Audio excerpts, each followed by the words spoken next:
The following is a Comfortably Zoned Radio Network production.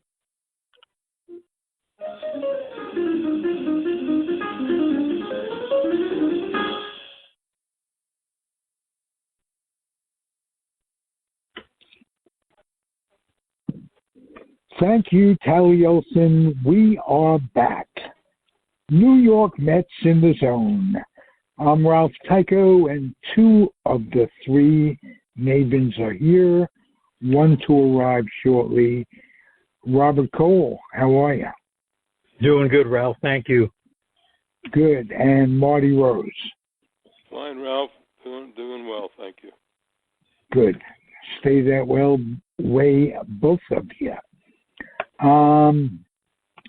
It hasn't been a good day for the Mets so far. Elaborate on that, Robert. Well, they blew a one-run lead in the first game against a bad Detroit Tigers team. And the last I looked, they were getting whipped 6-1 in the second game. So yeah, it was boding well. Yeah, the first game was a heartbreaker. I went back and forth, and all of a sudden they lost. Marty. Yeah, well, I mean, Ottavino just didn't have anything. You know, he came in for the pretty much the save, or at least the eighth inning, I believe he came in. Yeah, eighth inning. Yeah, and you know, he gave up a couple of runs, and that was it. Mets went quietly in the ninth, and you know, it's just I don't know what's going on all of a sudden. Maybe it's got to do with traveling and the weather and double headers and, you know, not knowing when they're going to play. I don't know. You know, a lot of rain outs. It's hard to get into a groove. Yeah. Ottavino hadn't pitched in over a week because, you know, he went on paternity leave. Right. And then with the rainouts and stuff, so he hadn't pitched in over a week. Scherzer, you know, Scherzer didn't get hurt again, did he? No. Oh, yeah. Good. And he didn't, you know, I mean, he got tagged. Yeah, but he hadn't pitched in 2 weeks. Right. You know, so, you know, it's hard. And then tomorrow we're going to get Verlander, and he hasn't pitched yet this year. So it's things not looking very good. Plus, you know, I don't know if you saw the message I asked you guys, but Senga hasn't pitched since April 28th, I think. Well, you know, I looked very hard, and I did not find anything saying Senga was hurt or tired or anything. There was nothing out there on him. Yeah, and I mean, he had been pitching, you know, every 6th day like clockwork since the beginning of the year, and now you're going on, I think, 10 or 11, 12 days because he's not going to pitch tomorrow. So it's interesting. Yeah, interesting. That's right. I think Bernie Rose has joined us. Sorry I'm late. I am here. No problem. How are you, Bernie? I'm okay. Thanks. Good. Let's go around the horn a little bit. One of you said that there was an option of, I'm talking about catching, there's a chance that Nito might be sent down or DFA'd. Marty, did you send that? I didn't hear anything like that. No. Okay. Well, we speculated about it when during that last series when Alvarez was doing so well, and we both agreed that I would keep Alvarez up. What do you need the other guy for? Yeah, well, that Narvaez is still out, and he's going to be out for I don't know, another week or so. So maybe at the very least. When he comes back, maybe they do do something with Nito. It's possible. Yeah. Now Nito has no more options. Okay, so Nito would have to be DFA'd. Yeah. Well, you hate to lose him. He's good defensively. Yeah, and but if you have the depth, what are you going to do? I mean, that's part of it. And if the future is now for the other kid, then you really have no choice. Right. What do you do with that Escobar? Beatty seems to be really taking over. And do you keep him around? Package him? Interesting. Just curious. Well, he's got a fairly hefty salary. The Mets signed him for a decent contract. He only has this year left on the contract. But I think you hold on to him while you have room on the roster. But Mark Vientos is absolutely ripping the cover off the ball in AAA. And I don't see how they can keep him down much longer. Yesterday, I think he hit 2 or 3 home runs. He's absolutely going crazy. And you got to do something. And the other guy, that you wonder about is Tommy Pham. Now, Tommy Pham had a good game in the first game, hit a home run, had a couple of other hits. But he's only hitting like a 189. And Pham, I would think, would be the one to go if Vientos comes up. Okay. Again, it seems like every week I do this, paying kudos to McNeil. He is terrific. I mean, his versatility gets me, and he made a key play in the first game today, going back on the ball, and it fell in, but he played it really well. So I like him. And, there really hasn't been much to like, but getting back to the bullpen, as I skip around in my head, overall, they have not disappointed. All things considered, Diaz leaving considered, much better than I thought they'd be. Bernie. Oh, yeah. The pen's been real good. Robertson's been good. They really haven't missed a beat for the most part. Yeah. That's why I was disappointed in the first game with Ontivito.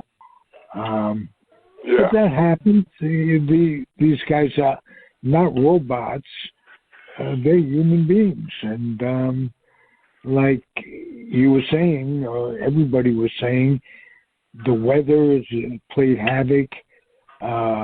Maternity leaves, or paternity leaves. It's been rough, but they're over 500, and I'm glad for that. Let's put it that way. And not only McNeil, but Nemo has really impressed. I want to know what you guys think of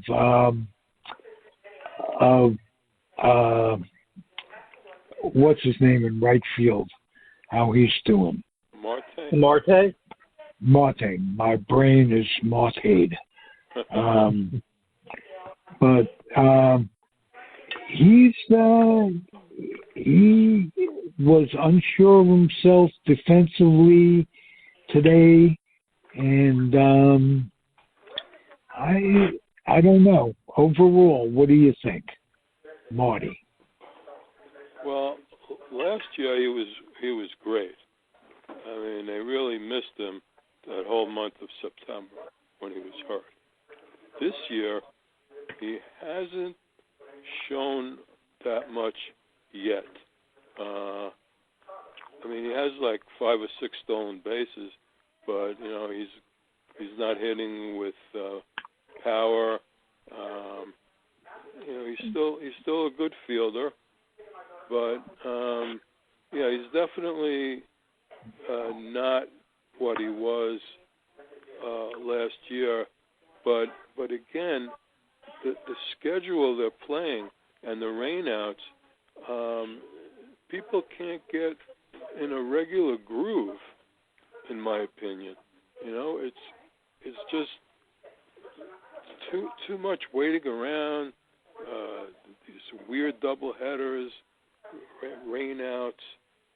Once the weather gets better, and like when on this coming up next homestand, I think they have Colorado and Washington, I think, or whatever. But they'll have some games at home. Hopefully, the weather will be halfway decent. And now coming up to mid-May, it should start getting nice. So I'm hoping that when they start really playing every day and not going through all this crappy weather, that they'll be better. But I'll tell you one thing, the pitching staff, the age of the pitching staff does bother me. I don't, it does with, Scherzer and the guy who's pitching tomorrow. Verlander. I mean, who knows? These guys are way past their prime. And being halfway decent is not going to be enough. Yeah. Well, they both pitched certainly better than Scherzer pitched today last year. I mean, but I was more concerned with Scherzer because he's been breaking down at the end of the last couple of years a little bit. And Verlander won the Cy Young last year, but he is 40 and he hasn't pitched yet. So that's a concern. And Scherzer comes back today and gives up 6 runs. So that is a concern. And we talked about that even before the season started. Right. Well, Barn, take a few moments and talk about your Dodgers. Well, I was, excuse me a second, I was disappointed, how they've been playing, but all of a sudden, somebody turned on a switch this week. I don't know what happened. They and Mert just told me, I knew they scored. I told them they scored a lot of runs. They just set the Dodger Stadium record, the most runs they've ever scored in a 3-game series against the Phillies, 13, 13, and 10. Wow. And they nice swept. To see if they were going to do it. Nice to see it against Philadelphia. Yeah, I mean, last week they had a stretch. I mean, and it wasn't horrible. It was a winning road trip, but it was 5-2. I think it ended up 5-4, whatever it was. They only ended up 1 game over, but at one point they were 4 for 32. Well, it was a 3-game set. 4 for 32 with runners in scoring position. Wow. Now, mind you, they won one of those games, 1-0. They lost. I think they actually won 2 out of 3. I'm trying to remember what exactly happened now. But I mean, Mert texted me at one point before I went up to see him last week that, or maybe I texted him, going into a series on that same road trip, they were hitting .230 with runners in scoring position. The opposition was hitting .390. But yet they were still winning more than losing in those games. And all of a sudden, they went crazy this week. And Freddie got hot, and Mookie got hot, and Smith is back from his concussion, and I guess it makes a difference. And all of a sudden, guys that they didn't even want on the team, like Hayward and Peralta, and even the rookie, Vargas, they were all hitting under 200. Now they're all either getting over 200 or Vargas is up to almost 250, I think. He had 3 doubles yesterday and a home run in his first 4-hit game of his career. So all of a sudden things look a lot better than they did a couple of weeks ago. They had their first 4-game winning streak, 5, and now 6-game winning streak of the season. So I guess there's reasons to be happy. A little optimistic, yeah. Yeah. If anything. Go around the horn, starting with you, Marty. What is your major concern, and what makes you optimistic about the Mets in these next few weeks? Let's put it that way. Hard to go by past a couple of weeks at a time because things change drastically. Next few weeks, Mert. Well, look, it's got to be about the pitching. These guys. It's not a good pitching staff. The starters. I mean, you got 2 old guys. Okay, they were great, and they may be Hall of Famers, but they're not now. Like Robert was saying, Senga hasn't pitched in a while. I don't know. I didn't see anything wrong with him, but I know he looked decent when he was out there. I thought he was okay. Otherwise, after that, once you get down to the 4 and 5 guys, well, McGill's been okay. He hasn't been terrible. He's been all right. I don't know about the bullpen. The long men. I'm not pleased with the long men. I don't even know who some of these guys are. They're coming out of the woodwork, as far as the pen goes, I mean the short guys. I think Robertson's been doing terrific, and like I said, Ottavino was bad today, but he's been pretty good. So basically, Carrasco will be back, but how good is he even when he comes back? He's okay. He's just about okay. So I think, I'm not worried about the hitting in general.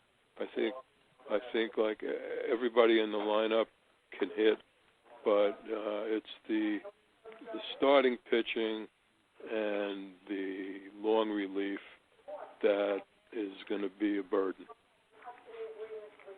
Okay. Robert, elaborate on what Marty said. Well, yeah, it's, the starting pitching, and, they can't get anybody to go more than 5 innings. And you keep doing that, the bullpen's going to get burned out. Some guys are already. When you have to depend on Joey Lucchesi to be your, one of your top 3 pitchers right now, that's pretty worrying. If he was the number 5 pitcher, I say, he's a good number 5 pitcher. But right. And he's only gone today. He didn't even go 5 innings in the first game. And then Scherzer, I think, didn't even get out of the second inning, right? So the bullpen is getting taxed very early, and it's not a good thing. Optimistically, I see, like I said, I think Vientos is going to be up soon.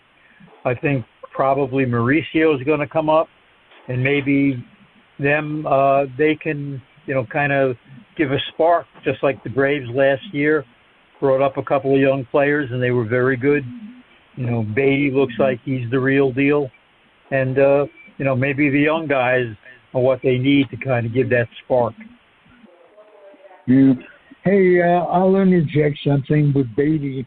He's hitting, but the real surprise is his defense to me. He is very, very decent. Yeah, well, like I said, Ralph, when you and I did the show last week or the week before, he reminds me a lot of David Wright. And when David Wright first came up, one of the knocks on David Wright was, can he be good enough defensively to be the everyday third baseman? And that seemed to turn out all right. Oh, yeah. In my mind's eye, I still see a replay of that catch he made going over his shoulder and what have you. It's right up there with Kevin Mitchell's catch. I think this was a one-hander as well. And one of the best catches, individual catches I've seen. But he was not only that, he was steady. And if Beatty is the kind of player that Wright was, I'm happy. So let's leave it at that. Guillaume, does he need to play to show himself, or is that any utility infielder goes through that? Because when he plays 2 or 3 games in a row, he's terrific. But spot starting him like that seems he doesn't play as well unless he's playing more than once or twice a week. So, well, that's true of anybody, though, Ralph. Yeah. You got to get regular time in. But look, the guys that are playing ahead of him are better than him. So, But the thing about him is he can play second, third, and short, and he could play defensively very well. But only if you need him due to an injury. Right. And and if they do bring up Mauricio is going to play second. Mauricio is a shortstop, so if Lindor needs a rest, he moves over there, and McNeil goes to the outfield, and you probably don't need Guillaume at that point. No. Yeah, good point. Yeah, but it's good to have a guy like that who can play all over the place. I mean, look at Chris Taylor. He plays the outfield. He plays the infield. He's starting shortstop now because Lux is out for the year, and Rojas, got hurt and hasn't been hitting. I mean, you could put him in anywhere. And he had a rough start. Like, he was hitting 150, and his only hits were like home runs. But he's been starting to come around. He's over 200, and he gets the big hit to start the bottom of the ninth today, and which they end up winning with a walk-off grand slam home run. But Kimbrel was in there. I would think anybody could have beaten him the way he's been going. But but still, he made a great pitch to get Mookie looking, but that's the only out he got in the bottom of the ninth. But you need a guy like that. And Taylor, he's had a lot of big hits over the years for the Dodgers, even though, all around he's not the greatest hitter, but he's a guy you need on the team, and that's where Guillaume seems to fit the bill a little bit. Yeah, it's the pieces they count, not the sum. They add up to the sum. So, but they've got, they're in that division with the Braves, and the Braves just look ridiculous right now. Right. So they've got to make the move they got to make. If Alvarez is the guy and Beatty's the guy, then you got to go with them. Go with them now, because if they're the guys and they can do it, you're going to need them this year. You got to have them. So what you're talking about when you say go with them, that leaves room for packaging some of these guys, Guillerme and what have you, and maybe adding some pitching that way. Well, you could do that too, yeah. I mean, you guys know the bench strength and the minor league situation better than I do. If Guillaume could go in a package, the pitching, you got to bolster the pitching. Yeah, but the problem is, in order to get pitching, other teams are going to want the young guys that the Mets are looking to bring into their lineup. Escobar is not going to draw, a top-line pitcher. Guillorme is not going to draw a top-line pitcher. In order to get a top-line pitcher, you're going to have to trade Mauricio, or you're going to have to trade Vientos. And they don't want to do that. And I don't blame them. They're the future right now. Right. Yeah, well, it depends how many guys you have at that position, those positions those guys play. But, you don't want to give up too many of them. But if there's one you can give up, the Dodgers gave up Ruiz to the Nationals a couple of years ago to get, Scherzer and what do they call it, Trey Turner. And he was, their number one prospect at the time down there. But they had Will Smith, who may be the best catcher in the league right now. So they let him go, but they were able to do that, So you got to make them.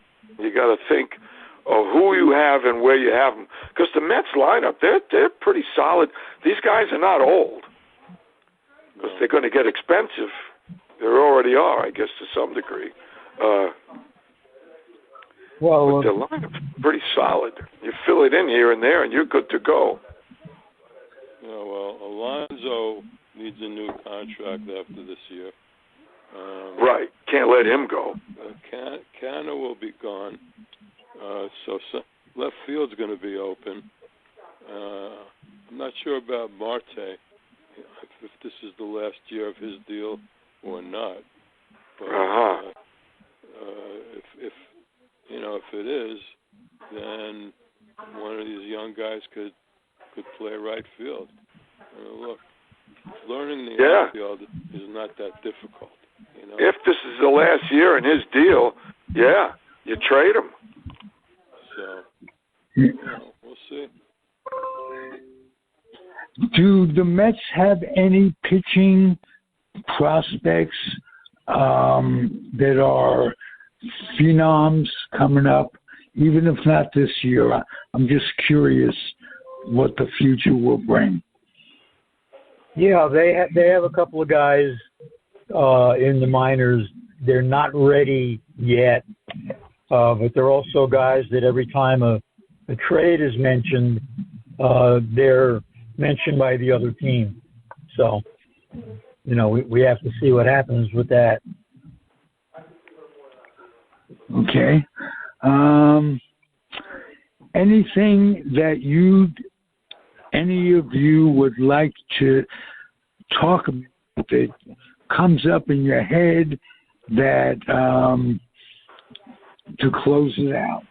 How about that? Also, just so you know, Marte signed a 4-year contract, so this is the second year of that contract. Oh, he did? All right. Okay.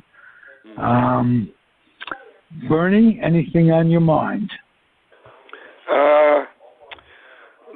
No. I mean, just you gotta shore up the pitching. You can't lose a doubleheader to the Tigers. That's look. You know what? It happens to every team.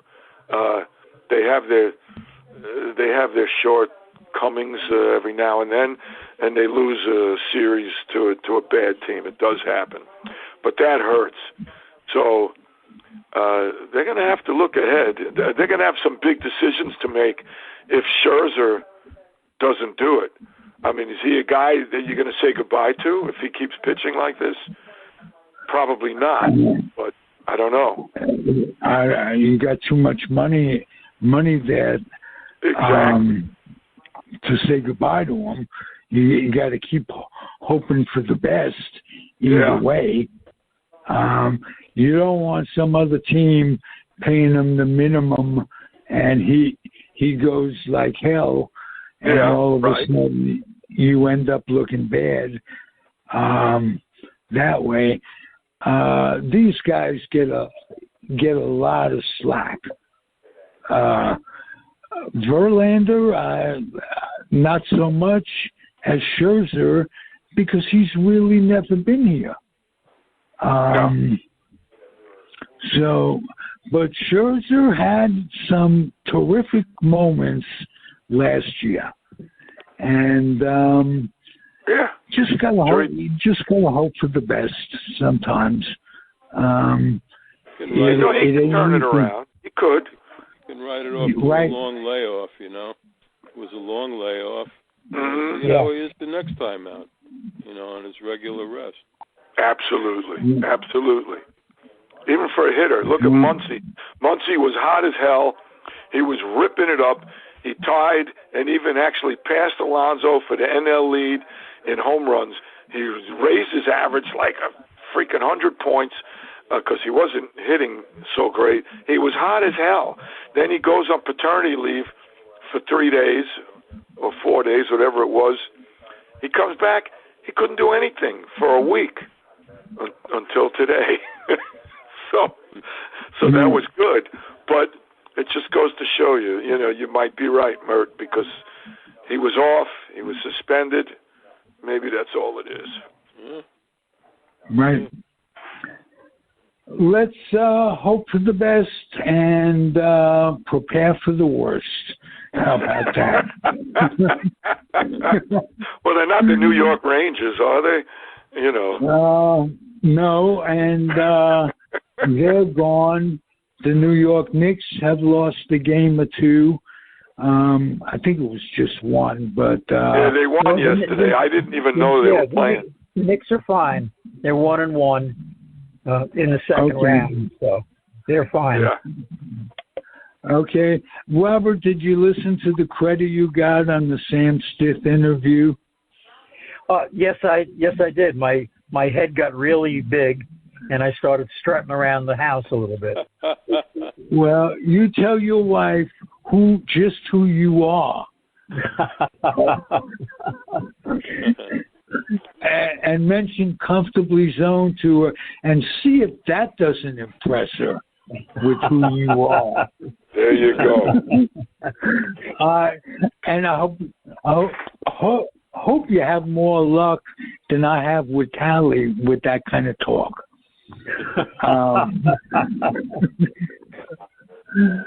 All right, Mert, best to Peg. Thanks. Hugs and the whole family, and we'll do it again in a week or two. How about that? All right. Sounds good, guys. All right. Thanks for being the best Met crew in podcast history. Marty Rose, Robert Cole, Bernie Rose, and the weak link of it all is me, Ralph Tycho, Comfortably Zoned Radio Network. Thanks, guys. Talk soon. Thanks for listening, everybody. It's my pleasure doing this. Adios and happy trails. Good night. Happy trails. Good night. The proceeding has been a Comfortably Zoned Network production.